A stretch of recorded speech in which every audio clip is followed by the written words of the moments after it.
We pass them every day, but we never see them. Hidden homeless camps.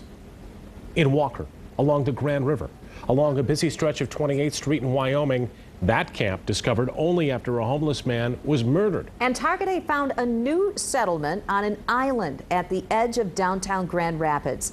Now, as Target 8 investigator Ken Coker reports, cities are struggling with how to deal with these growing camps.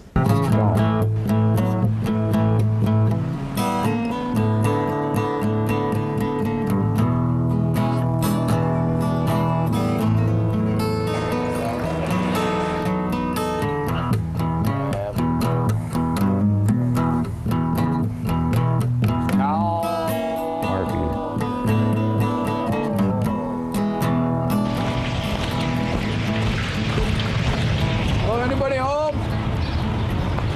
Hello? Hello? We've been pretty spoiled back here in a way, you know. I mean, we ain't got running water or electricity or nothing like that, but yeah, all the convenience of home is right here. You know? This is North Camp, a long, skinny patch of woods that runs along railroad tracks in the city of Walker. It's on land owned by the railroad.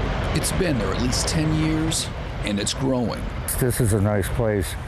And Walker City Commissioner said as long as we don't have any complaints that he doesn't care if we're down here. Not far away along the east bank of the Grand River, a man known as Doc staked out this camp 2 years ago. This is East Camp. This is East Camp. Yeah, we call this East Camp. It's in Grand Rapids, a step down from North Camp, but a step up, he says, from the streets. And police leave them alone too.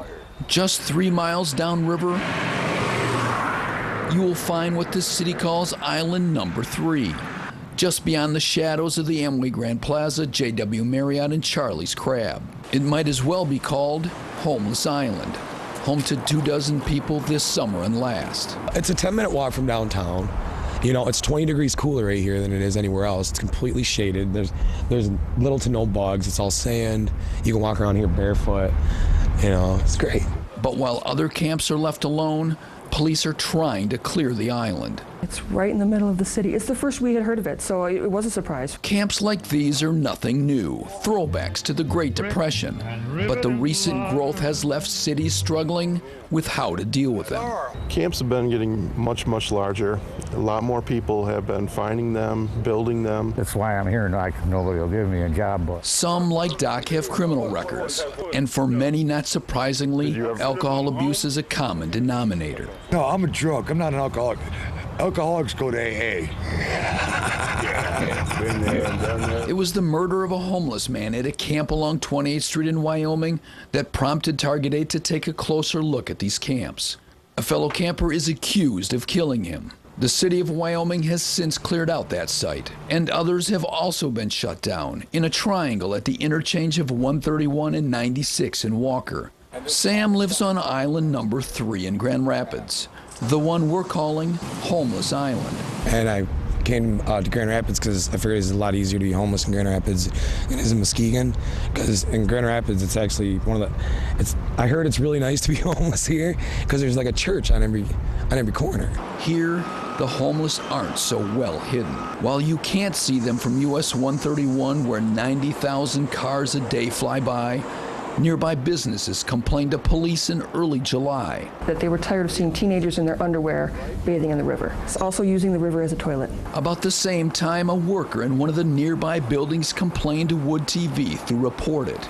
Sam says he followed a friend to the island in May after the death of his father left him with nowhere else to live. He says he doesn't plan to leave, that the city can't even prove who owns it, the city or neighbors. The island wasn't even there in the late 1800s. It may have started forming after the first railroad bridge was built in 1882. Even though on the map it says that it's city property listed in the map. If we're able to confirm that the city of Grand Rapids owns the island in question, then it's very simple. Either way, she says, Sam and his island mates must go.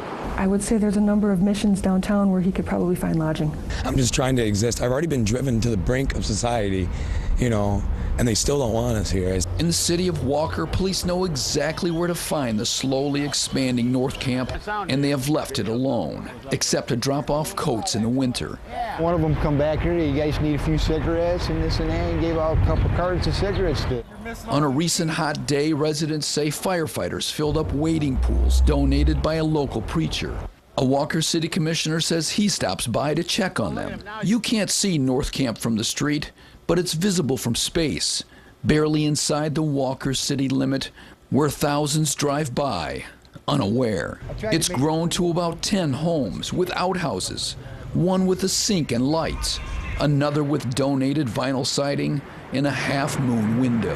That was actually on this lot when I started building this place, and I just incorporated it into my home. Walker police call it a peaceful place, home to 15 to 20 men and women. It's just, I have privacy, and I don't really have to answer to authority, you know. Not that I have a small problem with authority, and I don't have anybody telling me what to do when I'm back here. But some want it kept a secret. I don't know who brought you. I don't know who told you. Get the f out of here. Plain and simple. We don't want nobody here. But others welcome you to their off-the-grid neighborhood. Yeah, so this is Cookie's humble hunting cabin. This is it, huh? Yeah, this is it. This is home? Yeah, this is home.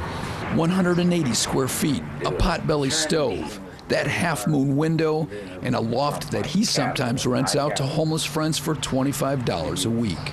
And a mailbox that never gets mail. But Cookie brags most about his pets. And I got my rats. I don't have television, I have rat vision. This is definitely the best place I've ever lived in.